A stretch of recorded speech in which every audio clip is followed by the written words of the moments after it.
Stonehenge wasn't a witchy monument to travel through time. It was actually constructed as a hope to build a different future.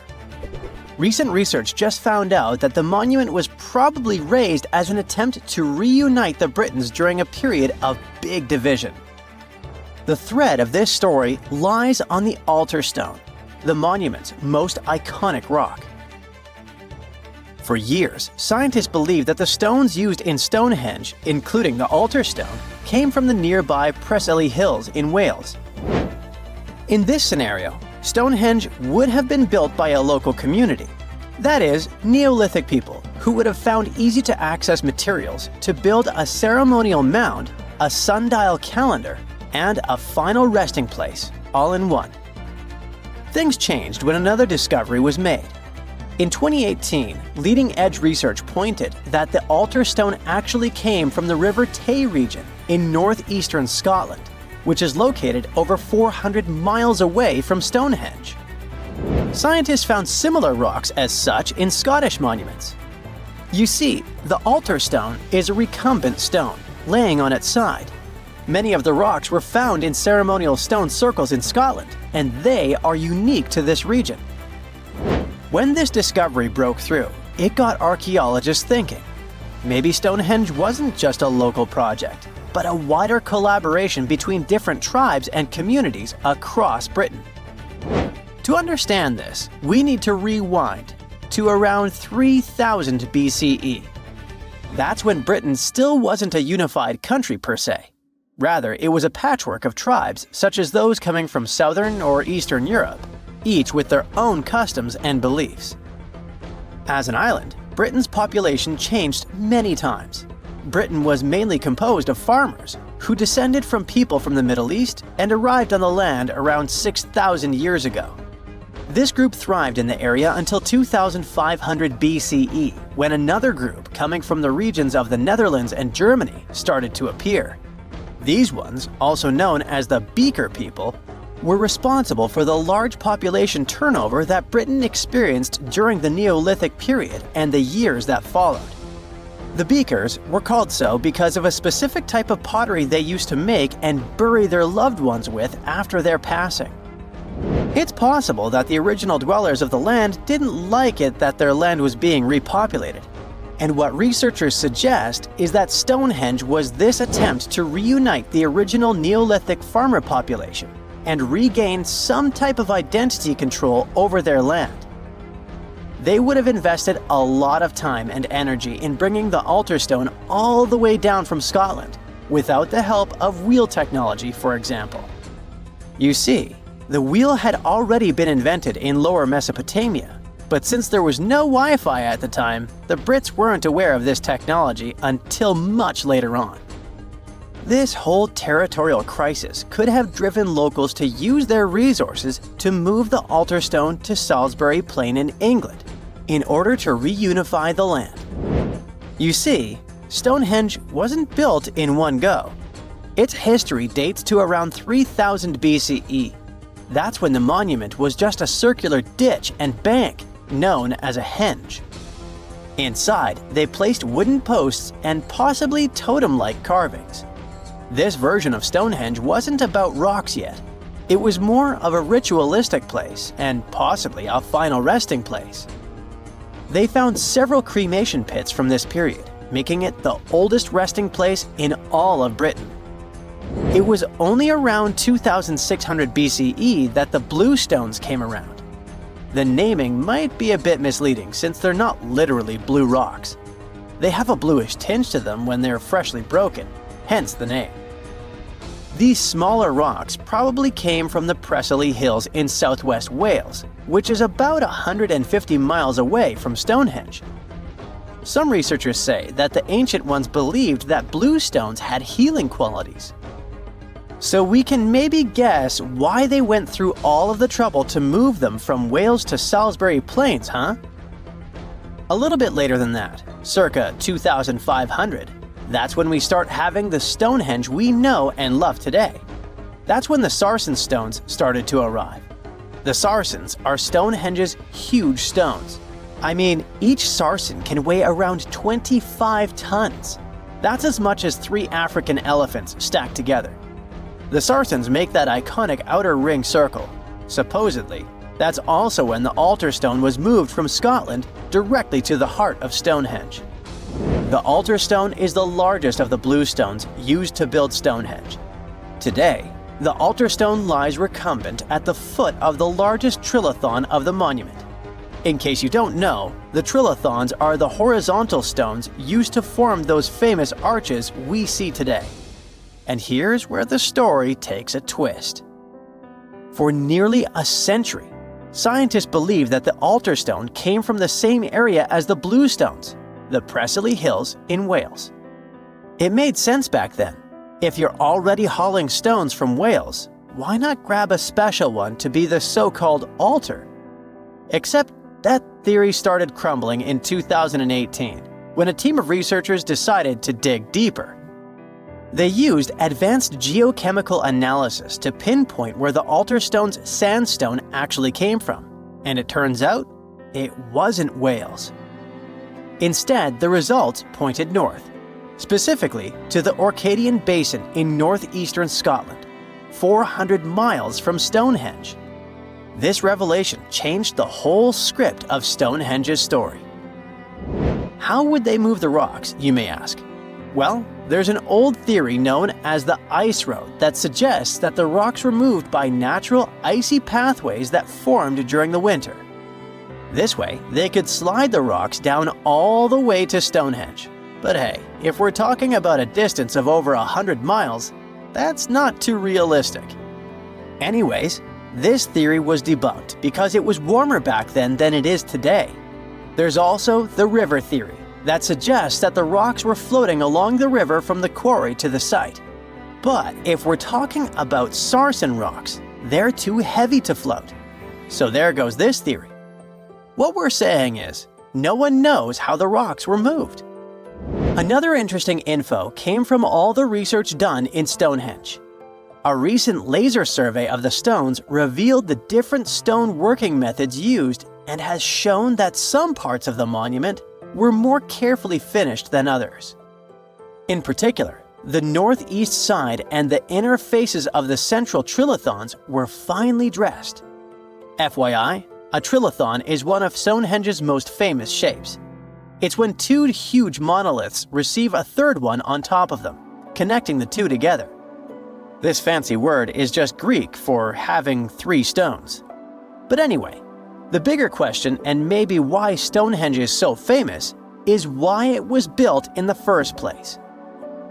You see, Stonehenge's entire layout seems to have been carefully planned to align with the movements of the sun. The monument's architecture is particularly attuned to the solstices, the shortest and longest days of the year. During the summer solstice, the sun rises perfectly in line with the heel stone, casting light straight into the heart of the stone circle. A spectacular, almost magical sight that surely wowed its ancient audience. But it's the midwinter solstice that seems to hold a special connection to the altar stone. As the sun sets on that day, its light aligns with the altar stone at the center of Stonehenge. To the builders of Stonehenge, this alignment may have symbolized more than just celestial precision. It likely carried profound ancestral and spiritual significance. The altar stone, illuminated by the setting sun, could have been seen as a bridge between worlds, connecting the living with their ancestors, the earth with the cosmos, and the present with the eternal. In a world without calendars, clocks, or weather apps, the solstices were everything. They marked the rhythm of life, guiding agricultural cycles and spiritual rituals alike. So Stonehenge wasn't just about the stones or the people who built it, but perhaps a way to honor their ancestral roots in an ever-changing world. Recently, scientists made an astonishing discovery that might solve Stonehenge's mystery. They found something hidden deep within the DNA of Stonehenge's Sarsen rocks, the huge monolithic ones, and it might reveal why our Neolithic ancestors designed and built this thing in the first place. Over the years, scientists have been scratching their heads trying to figure out where the huge Sarsen rocks came from. For years, they believed they came from a quarry just 15 miles away from the site, known as Marlborough Downs. At this site, they found similar minerals to the ones that make up the Sarsen rocks. But it turned out there was more to this story than they thought. The understanding of how Stonehenge was built is always changing. Scientists need to really travel back in time to uncover its mysteries. Where did the rocks come from? How were they carried? Why was the site built? You see, the Stonehenge site, located at Salisbury Plain in England, is made up of two main types of stone. There are the super heavy Sarsens and the lighter and smaller bluestones. The Sarsens each weigh about 25 tons. That's as much as 3 African elephants stacked together. The heaviest Sarsen stone, called the heel stone, weighs 30 tons all by itself. Together, the Sarsens make that iconic outer ring circle. Inside that circle, that's where you'll find the bluestones. The naming might seem a bit misleading since they're not really blue. They have a bluish tinge to them when they are freshly broken, hence the name. These smaller rocks probably came from the Preseli Hills in southwest Wales, which is about 150 miles away from Stonehenge. They're a bit lighter than the Sarsens, but still pretty heavy. The altar stone, which is classified as a bluestone, is the heaviest one, weighing around 6 tons. Its original location still isn't known for sure. To figure out where a rock came from, scientists first have to study their composition. This is like checking the rock's DNA. Then they cross-reference the structure of the rock with minerals in the soil to see if it's a match. Most of the Sarsens we see around southern England are actually made of a type of sandstone known as silcrete. Think of silcrete as sand that's been hardened by underground water processes over millions of years. This process mostly happened during a period called the Paleogene, about 65 to 23 million years ago. These Sarsen rocks didn't form in one big slab, but in patches, like nature leaving little rock gardens all over the place. Scientists reason the Sarsens spread out randomly, forming in isolated pockets. Over time, many were buried under layers of clay and chalk, which helped preserve them. When ancient builders were on the lookout for materials, these Sarsens must have looked perfect for something impressive like Stonehenge. Actually, Sarsens have been used in everything, from Roman villas to medieval churches, and even in things like road curbs and old field walls. One could say these rocks were the it material for ancient builders, and continue to be popular even into more modern times.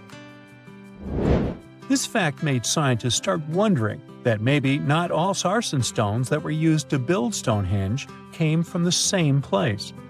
They've identified Sarsen sites all over the UK, in places such as Oxfordshire and Kent.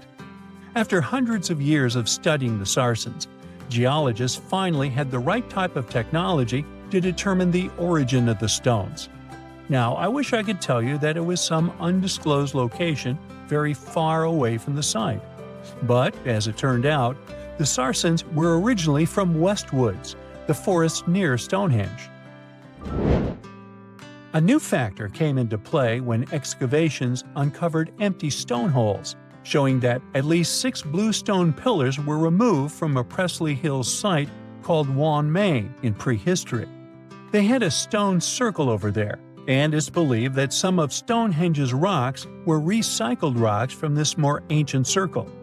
If this is true, it might be that Stonehenge is part of a much larger landscape of ancient sites. If this is the case, then Stonehenge is just the cherry on top of a much larger scale project. Think of it as the sacred centerpiece of an entire landscape of monuments, mounds, stone circles, and things. This is why scientists want to find out where the rocks came from so badly. It could lead to why and how Stonehenge was built. Now, Stonehenge didn't just pop up overnight. It was built in several stages over hundreds of years. It's likely that it wasn't a single unified vision, but more like a big community project that evolved over time. With each generation, the builders brought in their own ideas, creating a stone structure that would last for ages. The first stage was around 3100 BCE. That's when people dug out a circular ditch and likely set up some bluestones as sort of a starter ring. Later, they added the Saracens and even topped some of them with horizontal stones to form those famous arches you see today, also known as the trilithons. These ancient builders had some challenges on their hands. How would they move the rocks? There's an old theory known as the ice road that suggests that the rocks were moved by natural icy pathways that formed during the winter. This way, they could slide the rocks down all the way to Stonehenge.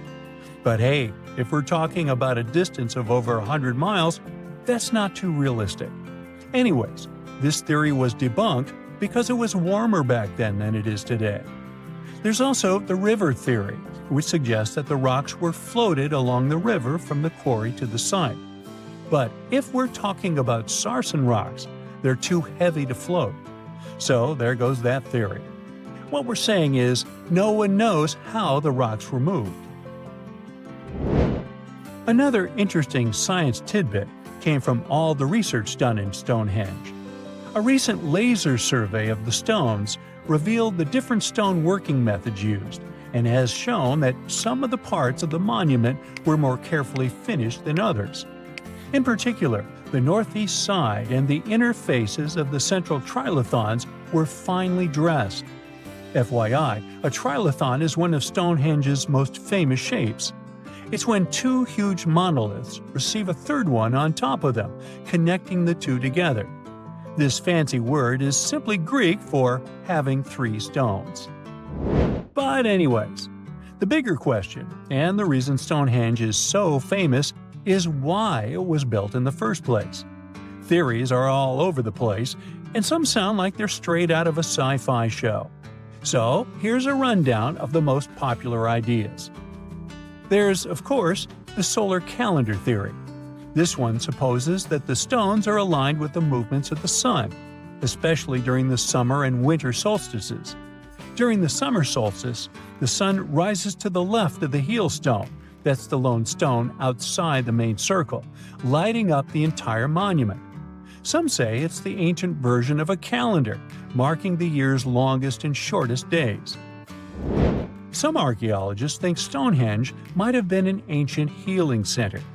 Pieces of bluestone have been found chipped away, possibly by people who believed they had healing powers. The theory goes that people traveled from all over to come to Stonehenge in hopes of a cure for whatever was ailing them. There's also some speculation that Stonehenge was the place to be. Think of it as an ancient gathering spot.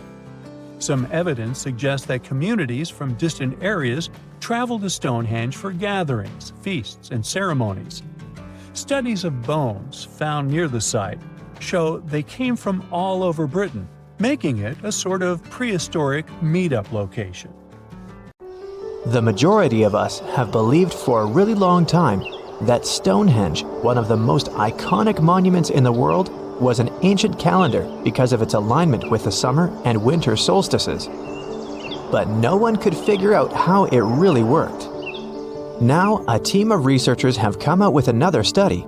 It turns out that Stonehenge could have functioned like the solar calendar. It's a similar principle to the solar calendar ancient Egyptians used to have, the one based on a year composed of 365.25 days. Each of the stones from this big mysterious Sarsen circle represented one day within a month. Sarsens are what we call these large boulders. It's actually a perpetual calendar, where people could track every winter solstice sunset. That way, those who lived near Stonehenge, which is today Wiltshire, UK, could keep track of the days and months of the year. We all now understand this mysterious calendar system because of this interesting discovery in 2020. The team has identified the source of 50 of the 52 Sarsens that make up the iconic stone circle we all know about. They analyzed the chemical composition of these Sarsens and traced their origins to the West Woods in Wiltshire, which is about 15 miles away from the monument. Not only did these 50 Sarsens come from the same source, but they were also placed in their current position at approximately the same time.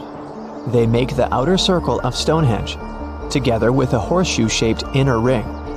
Near the center of the monument, there are smaller rocks known as bluestones. The team traced the origins of the bluestones all the way to Wales. They also discovered that the Sarsens share a common chemistry, over 99% silica with trace elements. Two Sarsens were different from each other and also different from the main cluster. These Sarsens were arranged in 3 different formations at Stonehenge. 30 of them formed this huge stone circle that dominates the monument. 4 station stones ended up in a rectangular formation outside the circle, while the rest, located inside the stone circle, were constructed into 5 trilithons. A trilithon is when you have 2 vertical stones with a horizontal lintel at the top. 30, 5, and 4 are pretty interesting numbers in the context of this calendar system. The 30 uprights that are spread around the main Sarsen ring could represent days of the month. If you multiply that by 12, you get 360. Add on 5 more, those from the central trilithons, and the result is 365. And to really adjust the calendar to match a solar year, you need to add 1 extra leap day for every 4 years, right? The team believes the ancient people used the 4 station stones to keep track of this part. So, in this system, they paired the summer and winter solstice every year with the same pair of stones. Ancient people started building Stonehenge about 5,000 years ago, and it took more than 1,000 years to finish the work. But the Stonehenge you see today is not the complete, original version from the beginning. People have broken and taken away many of its old bluestones and Sarsens. The entire structure also changed over time since there were generations and generations, 180 of them to be precise, that passed since the beginning of Stonehenge, who would participate in the building and rebuilding of it. People created Stonehenge in 4 stages. They first built a circular enclosure that stretched over 330 feet, 100 meters, in diameter and went around 56 pits. A high bank flanks the ditch of the enclosure, while there's a low bank on the outside. Some theories even say that this part was some form of a communal cemetery. Later, in the second stage, builders added a horseshoe of Sarsen trilithons. In the third stage, they constructed a ceremonial avenue that was nearly 2 miles long. It possibly traced the path of the bluestones. People moved from the Aubrey holes to the Q&R holes, a double arc that these bluestones have been arranged into. At this stage, builders also reorganized the entrance stones and recut the main enclosure ditch. During the fourth stage, the stones were broken and builders etched carvings into the Sarsens. Later, the bluestones ended up being modified again. Builders didn't leave any written records about how they managed to drag these heavy stones to the site and get them to stand so perfectly upright. But there are theories that say their techniques were more closely associated with woodwork than masonry. They made mortise holes and protruding tenons because they wanted to slot these stones together, and they used tongue and groove joints to do that. When they dug the hole for the stones, they placed timber poles at the back of the holes that were used as brace support. Then they moved the stone into a position and hauled it upward with ropes. They packed rubble into the hole to make sure the stone stayed in place. A pre-industrial farming society put this fascinating monument together using only tools made of stone and bone. Not even the wheel had been invented yet. This unusual formation is also known as ringing rocks. The stones you can see at Stonehenge have some pretty odd acoustic properties. When you strike them, they produce a loud clanging sound. That could be one of the reasons why people bothered to transport them over such a long distance in the first place. In some ancient cultures, people believed that these rocks contained healing powers. It's a really popular location that attracts over 1 million visitors a year. When it first opened to the public, visitors were allowed to walk among the stones. They could even climb on them, as there weren't any restrictions. Until the 19th century, visitors would regularly chip off pieces of the rock to take them home as souvenirs. They would also engrave their initials into the stones. They camped within the circle and dug fire pits, not realizing that the digging pits could seriously undermine the stability of the entire monument. Over time, visitors have encountered more and more restrictions until the monument was finally roped off in 1997 because of the serious erosion of the stones. That means if you want to visit, you can only view it from a distance unless you want to pay extra for the stone circle experience, which can be arranged outside of normal visiting hours. Stonehenge originally had 2 entrances that led into the enclosure. There was a wide one to the northeast and one that was a bit smaller and located on the southern side. If you look at it today, you can see there are many more gaps. This is mostly because of tracks made later that once crossed the monument. The ground within Stonehenge has been severely disturbed, and it wasn't just about random visitors digging fire pits. There was a group of people who dug a large deep hole within the stone circle in the 17th century because they were looking for treasure. Then there was Charles Darwin, who also did some digging because he was studying earthworms in the area. He wanted to know how these worms could impact objects in the soil over time. He observed how a fallen stone there had sunk deeper into the ground and realized it was happening because of the activities of these tiny creatures who churned through the soil all the time. In 1963, there was a theory that Stonehenge had been built as some sort of computer that predicts solar and lunar eclipses. Later, some proposed it was actually constructed as a monument to ancestors that had passed away. This theory says the permanence of its stones represented the eternal afterlife. The average sarsen you can find there weighs 25 tons, while the biggest one weighs around 30 tons. If you want to get an idea of how massive these stones really are, you can go behind the visitor center in the outdoor gallery to check out a replica sarsen stone. It's a true copy of a freestanding upright from one of the trilithons that are located in the inner horseshoe of the monument. There are 5 Neolithic houses at Stonehenge based on real archaeological evidence of houses found in that area. Each of them had stake-built walls and a chalk floor. Some even had furniture. There was also a lot of trash discovered, which means people in this area used to like celebrations and feasting. Research has shown that people lived in these houses for 50 to 100 years, around 4,500 years BCE, which was the time when the builders brought the sarsen stones to Stonehenge. During the time they were building Stonehenge, generations of people went through major changes themselves, from the Stone Age to the early Bronze Age. They were no longer as static and isolated. They started to travel and trade more, which means they communicated way more than their ancestors, even internationally. This is how they could have spread the word about Stonehenge, and it's also when the whole mystery and fascination with the monument began. You have about $130 million. What would you do with it? Fly into space or buy an island? There are many ways you can spend this much money, but one anonymous investor used it to build an extravagant underwater city. The project is not finished yet, and a lot of people are currently working really hard to make this crazy idea come to life. If all goes well, in the near future, living under the sea may become a reality.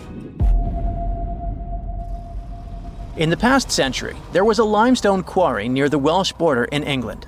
In the 1990s, it became flooded and turned into a lake 260 feet deep. Now, there's a large construction project going on around it. Trucks transport materials and people in overalls construct huge modules that look like giant futuristic submarines. These modules are called sentinels, and they will become the buildings of a small underwater city. Builders and engineers create durable stainless steel materials that allow these houses to withstand a depth of up to 650 feet. This is the upper limit of the twilight zone, where very little sunlight penetrates. Large squid and other creatures live in this zone. Imagine waking up in an underwater hotel room and seeing a giant squid staring at you from the dark. Or even worse, you see a huge eye watching you as you wake up. This could happen if sentinels were successfully installed in the depths of the ocean. Meanwhile, let's return to our project on a small lake. The project is called Deep. Its goal is to make life underwater as comfortable as possible. Inside living modules, builders install bedrooms, kitchens, bathrooms, and observation windows. People will access them using small submarines. However, it's not as simple as calling a taxi. To live underwater, you need to train under the guidance of experienced instructors to test yourself in underwater life simulators. The cost of living there will likely be expensive, but it's worth it. At least you will be well fed. A chef will develop a special menu, and all food will be stored in vacuum-sealed bags to preserve its flavor and nutrients. It all sounds great, but there's a question. Who is financing this project? No one knows the answer. Deep is funded by a secret investor who has already spent more than $100 million. Interestingly, this is not the first attempt to create an underwater dwelling. For example, Jacques-Yves Cousteau, a famous diver explorer, first created the Conshelf 1 underwater house in 1962. This was a steel cylinder located at a depth of 30 feet, where 2 divers lived for a week. In 1970, several women also spent 14 days underwater in the Caribbean Sea at a depth of 50 feet. The aim of that project was to study human psychology in a cramped environment, similar to that of a spaceship. Unsurprisingly, that project was partly funded by NASA. Okay, we have windows overlooking marine life, delicious food, underwater parties, and solitude away from civilization. All these things sound cool, but if we put aside the fun part for a moment, is there any real benefit to it? Oh yeah, ocean exploration. Many marine biologists believe that the best way to explore the ocean is from within. Diving doesn't help much since divers are limited by time and body needs. They can stay underwater for only about an hour and a half at a time. Underwater cities could allow us to live underwater for months. But the most important thing is long-term observation of marine life in its natural habitat. In the mid-1990s, a group of researchers wanted to study the development and nutrition of corals. They brought them to the lab for testing and found out that corals reacted differently to tests in artificial environments than in the ocean. Their behavior in a laboratory setting was different from their behavior in the wild.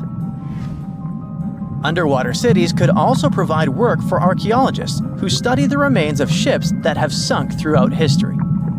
Plus, such cities could help protect us from future disasters. In the event of a catastrophe like an earthquake, tsunami, or volcanic eruption, scientists and engineers could build water-based shelters like the Sub-Biosphere 2 project to provide refuge for people. These circular structures could sink into the ocean and give shelter for up to 50 or 100 people, allowing them to wait out the disaster from a safe distance. Underwater cities could be an excellent solution to overpopulation, but there are some downsides. We already pollute the world's oceans, and what if we literally lived inside them? It's one thing to use labs to study marine life, but it's another to build hotels for vacationers. One such hotel, called the Water Discus, is a building at a depth of no more than 32 feet. It will have 21 rooms and a restaurant with coral reef views. While the conditions seem comfortable, some experts worry that staying there for long periods could be harmful because of the lack of sunlight. Nevertheless, it would be interesting to stay there for a week and see how it feels. The most challenging aspect of creating such laboratories, hotels, and bunkers is ensuring a reliable life support and safety system. It's crucial that the air, humidity, and temperature be as comfortable as possible for people to live in these structures. However, this requires a significant amount of energy. Currently, all modern underwater buildings rely on external sources of energy located on the surface. But scientists plan to make future underwater projects fully autonomous, using kinetic energy from waves and powerful solar panels to generate power. It's also important to create the right structure for these buildings. Rather than covering an underwater city with a giant bubble, it's more efficient to create several large housing modules. Each module should consist of steel, glass, and special cement. Also, the depth shouldn't exceed 1,000 feet, since a deeper location would require thicker walls because of high water pressure. To load and move these residential modules safely, engineers can use ballast tanks. These are large containers filled with water, which are used to pull the modules down deep into the ocean. Once in place, engineers can release the water from the tanks and fill them with air, causing the house to float back to the surface. And what about fresh air? Fish extract oxygen from the water using their gills, but this method is obviously not suitable for humans. Therefore, we need to deliver air from the surface. It can be piped into the city and mixed with a special substance called soda sorb, which reacts with carbon dioxide and removes it. It would be great if we could generate oxygen inside our underwater cities rather than relying on other sources. This would require farms and plants that can produce oxygen through photosynthesis. But instead of sunlight, these plants would use artificial light. If we talk about complete autonomy, people could get food from the water at any moment. Put on scuba gear, a mask, and an oxygen tank, and leave the hotel through an airlock. Use harpoons and fishing nets to catch dinner. Remember to check your oxygen reserves and don't swim for too long. Frying fish in a pan won't work because of strong odors. In an underwater dwelling, air is static like in an airplane cabin, so odors become stronger. Maybe in the future, engineers will create a dedicated cooking area, but for now, you'll have to rely on canned and dehydrated food. If you get bored, go for an underwater walk.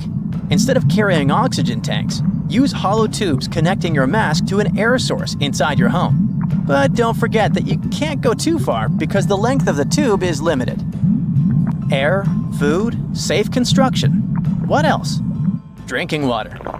In the future, scientists may create filters in these hotels that desalinate salt water. This water can be extracted from the condensation inside the hotel, as well as from human secretions. Don't be surprised. Astronauts, for example, have been using special technology to filter their liquids and turn them into drinking water for a long time.